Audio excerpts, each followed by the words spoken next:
معذور ہو گئے ہیں ان کو موقع دیا جائے کہ آؤ، جب تک رب تعالیٰ نے تمہاری سانسیں بحال رکھی ہیں، تمہیں موقع دیا ہوا ہے، اکٹھے ہو جاؤ، آؤ اور رب تعالیٰ کے قرآن اور اس کے اور فرامین کو سنو اور اس پر عمل کر کے اپنی زندگی کو سنوارو۔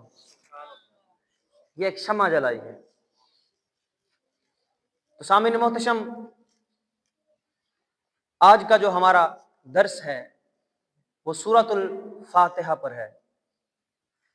سورۃ الفاتحہ مکی سورت ہے، اور ایک قول کے مطابق یہ سورت ایک دفعہ مکہ میں نازل ہوئی تھی اور ایک دفعہ مدینہ پاک میں نازل ہوئی تھی۔ اس کو یہ اعزاز حاصل ہے۔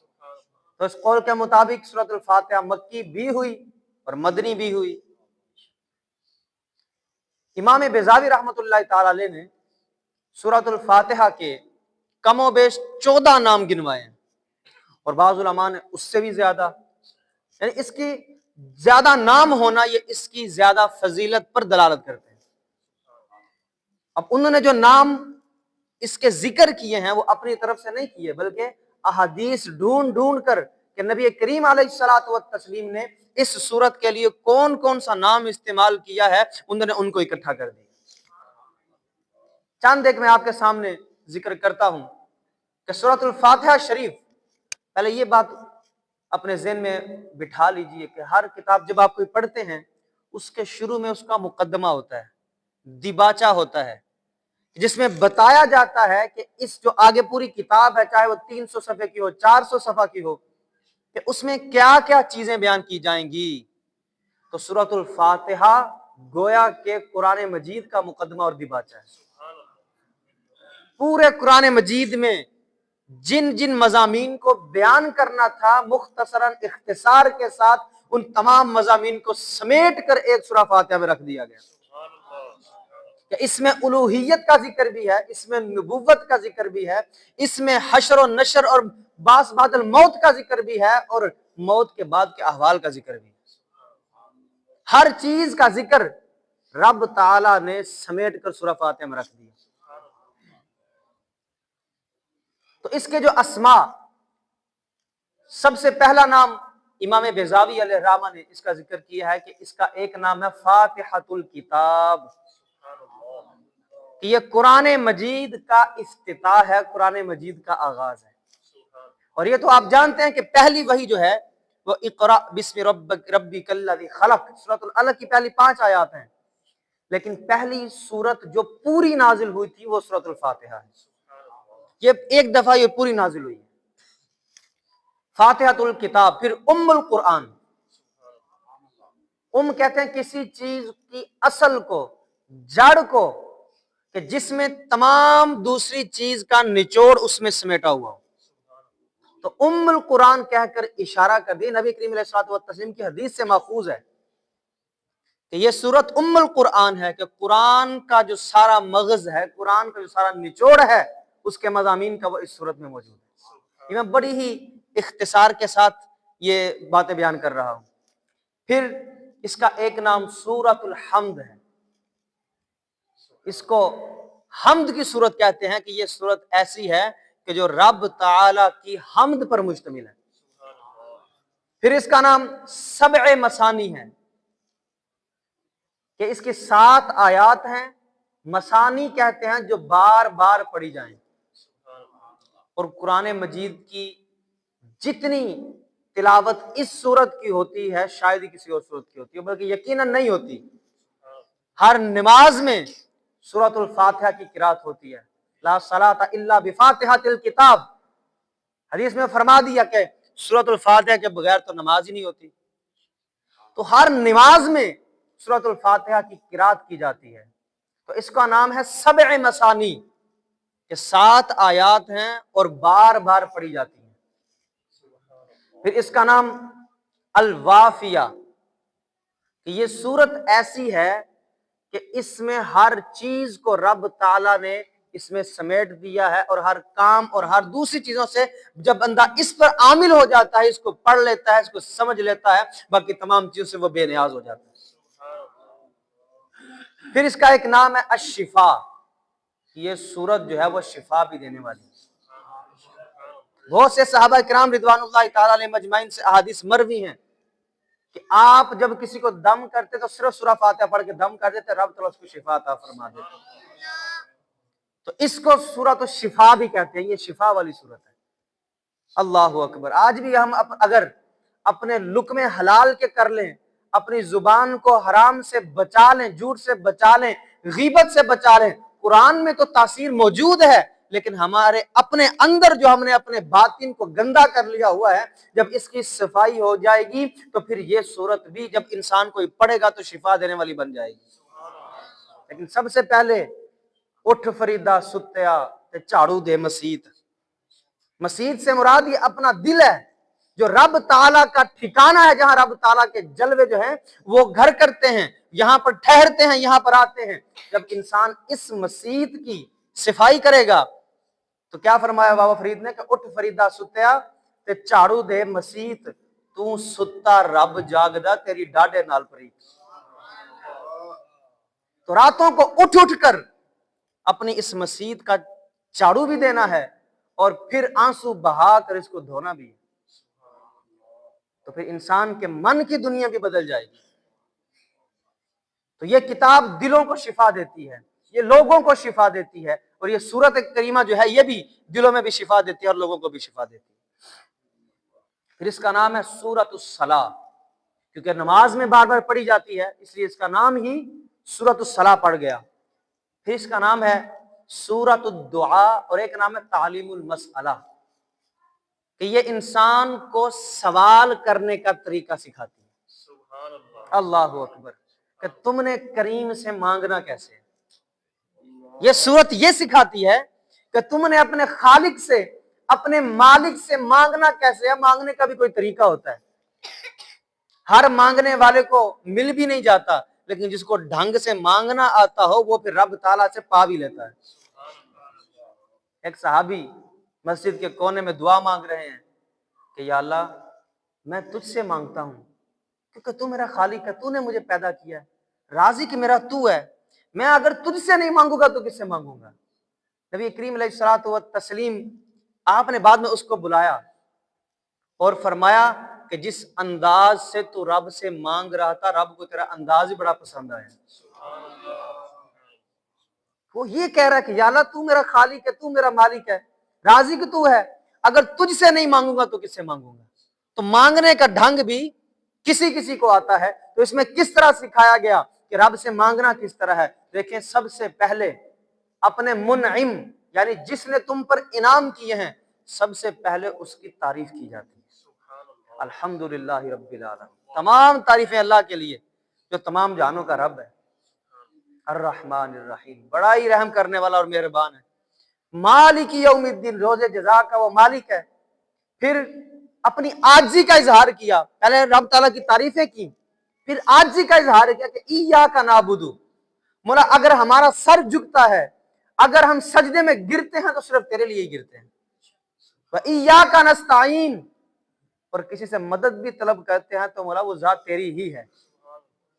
تو پہلے اپنے منعم کی تعریف، پھر اپنی عاجزی کا جو ہے وہ اقان اور اظہار کرنا کہ میں تو عاجز ہوں، اور پھر جا کر سوال کرنا کیا، پھر آگے کیا آتا ہے، اہدنا الصراط المستقیم، کہ ہمیں سیدھے راستے پر چلا۔ تو مانگا یہاں پر آ کر کے اہدنا الصراط المستقیم، ہمیں سیدھے راستے پر چلا۔ سوال یہ تھا، رب تعالیٰ سے مانگنا یہ تھا، لیکن اس سے پہلے رب تعالیٰ کی تعریف بھی کی، اپنی عاجزی کا اظہار بھی کیا۔ اللہ اکبر، جب تک میں نہیں مرے گی تب تک رب تعالیٰ کی بارگاہ سے جو اس کی رحمت ہے وہ تمہاری طرف متوجہ نہیں ہوگی، کیونکہ المتکبر صرف رب تعالیٰ کی ذات ہے، اور تکبر سجدہ ہی اسے ہے، اور کون ہے جو تکبر کر سکے، وہ اسی کی ذات ہے۔ اللہ اکبر۔ تو یہ چند نام اس کے بے شمار ناموں میں سے میں نے آپ کے سامنے رکھے کہ سورۃ الفاتحہ کے یہ مختلف نام ہیں۔ پھر سورۃ الفاتحہ کی فضیلت پر ایک حدیث پاک امام ترمذی علیہ الرحمہ نے ذکر کی ہے، 2875 نمبر یہ حدیث پاک ہے۔ حضرت ابو ہریرہ رضی اللہ تعالیٰ عنہ سے مروی ہے کہ ان رسول اللہ صلی اللہ تعالیٰ علیہ وسلم خرج علی ابی بن کعب، ایک دن نبی کریم علیہ الصلوۃ والتسلیم حضرت ابی بن کعب رضی اللہ تعالی عنہ کے پاس آئے. ابی بن کعب بہت بڑے قاری تھے. اللہ اکبر. فقال رسول اللہ صلی اللہ تعالی علیہ وسلم یا ابی، حضور نے حضرت سیدنا ابی بن کعب رضی اللہ تعالی عنہ کو آواز دی، اے ابی، آواز دی، لیکن وَهُوَ يُصَلِّي فَالْتَفَتَ ابی وَلَمْ يُجِبْهُ.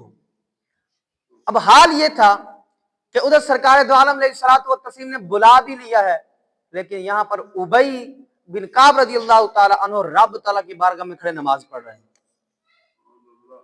ادھر رب تعالیٰ کی بارگاہ میں کھڑے ہیں اور ادھر رب کے محبوب نے بلا لیا ہے. اب ذہن میں تو بات آئی ہوگی کہ میں رب تعالیٰ کی بارگاہ میں ہوں اور سرکار دو عالم علیہ الصلوۃ والتسلیم مجھے بلا رہے ہیں. اللہ اکبر. فالتفت، آپ اس طرف متوجہ تو ہوئے لیکن اپنی نماز جاری رکھی. پھر کیا کیا انہوں نے کہ حضرت ابی بن کعب نے فخفف، انہوں نے نماز کو ہلکا کر دیا، اس میں تخفیف کر دی، جلدی جلدی مکمل کی، مجھے سرکار بلا رہے ہیں. جب جلدی جلدی انہوں نے نماز مکمل کی اور نبی کریم علیہ الصلوۃ والتسلیم کی بارگاہ میں حاضر ہوئے، فقال السلام علیک یا رسول اللہ، حضور کی بارگاہ میں حاضر ہوئے اور آ کر نبی کریم علیہ الصلوۃ والتسلیم کو سلام کیا. نبی کریم علیہ الصلوۃ والتسلیم نے سلام کا جواب دیا اور پوچھا ما منعک یا ابی ان تجیبنی اذ دعوتک، کہ اے ابی، جب میں نے تم کو پکارا تھا، جب میں نے تم کو بلایا تھا، تو پھر کس چیز نے تم کو روکا کہ تم نے آ کر میری بات نہیں سنی؟ کیونکہ ہمارے اس جگہ اکٹھے ہونے کا ایک مقصد یہ بھی ہے کہ قرآن و حدیث کی روشنی میں عقائد اہل سنت بھی ہم سیکھ سکیں. تو اس حدیث پاک سے عقیدہ بھی ملے گا. غور کیجئے گا، سرکار دو عالم علیہ الصلوۃ والتسلیم نے حضرت ابی بن کعب رضی اللہ تعالی عنہ سے فرمایا کہ اے ابی، جب میں نے تم کو بلایا تھا کہ بات سنو، میرے پاس آؤ، تو تم کو کس چیز نے روکا تھا؟ تم میرے پاس کیوں نہیں آئے؟ حضرت ابی بن کعب رضی اللہ تعالی عنہ نے عرض کی یا رسول اللہ صلی اللہ تعالی علیہ وسلم انی کنت فی الصلاۃ، کہا سرکار میں نماز پڑھ رہا تھا، میں اسی وقت آپ کے پاس اس لیے نہیں آ سکا کہ میں نماز پڑھ رہا تھا. اللہ اکبر. قال، اب سرکار دو عالم علیہ الصلوۃ والتسلیم کا فرمان سنیے.